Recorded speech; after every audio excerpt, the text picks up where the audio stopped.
And to get an idea of what this ceasefire means for the region, my colleague Asieh Namdar spoke to Christopher Hill, and he is a former U.S. ambassador to Iraq and now dean of the Korbel School of International Studies at the University of Denver. Ceasefires are very difficult to achieve. They're difficult for a number of reasons. One of the reasons is the parties didn't feel they had finished what they wanted to accomplish through the military actions. But secondly, I think the problem is people don't see what the follow-on will be. There's no attachment of the ceasefire to an onward peace process. And so when you don't have that onward peace process, people are inclined to keep fighting.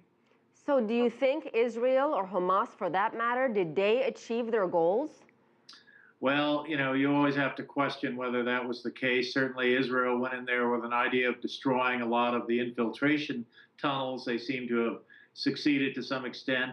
Hamas went in there, I think, with the idea of turning themselves into international victims, and I think they've succeeded to some extent in that as well. So what after 72 hours? Let's assume the ceasefire is going to last 3 days. There are clearly so much devastation, painful realities on the ground.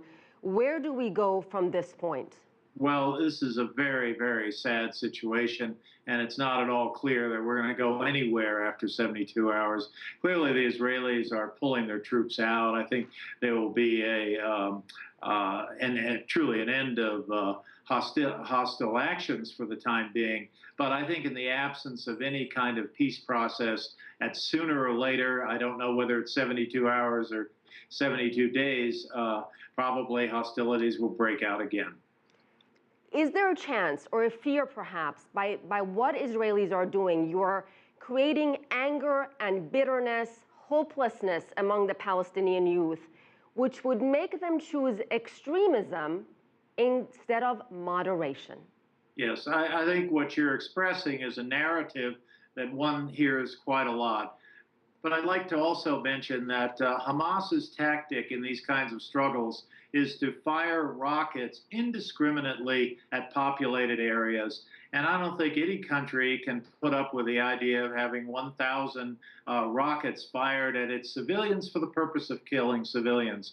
So I think it's a very difficult situation that requires a peace process. I don't think Israel can put an end to this Hamas threat by going in there as they've done. I don't think it's going to solve anything for the long term. But at the same time, I think Hamas needs to understand that taking this very hardline position against the Israeli state, saying that they will never negotiate with the Israelis or accept Israel as a state in the Middle East, is also not a proper starting point.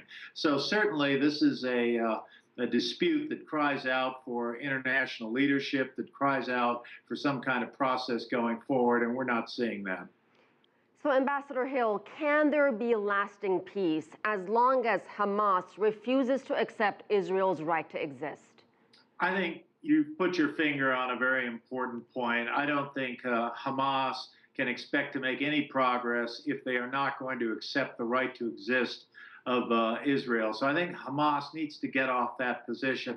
At the same time, I think the Israelis need to look at some better solutions than the status quo, because this status quo is just going to lead to more bloodshed, more cycles of violence. So I think Israel needs to look very hard at its negotiating position, but Hamas also needs to understand that trying to put into the negotiation Israel's right to exist is simply not acceptable to Israel or, frankly, to anyone else.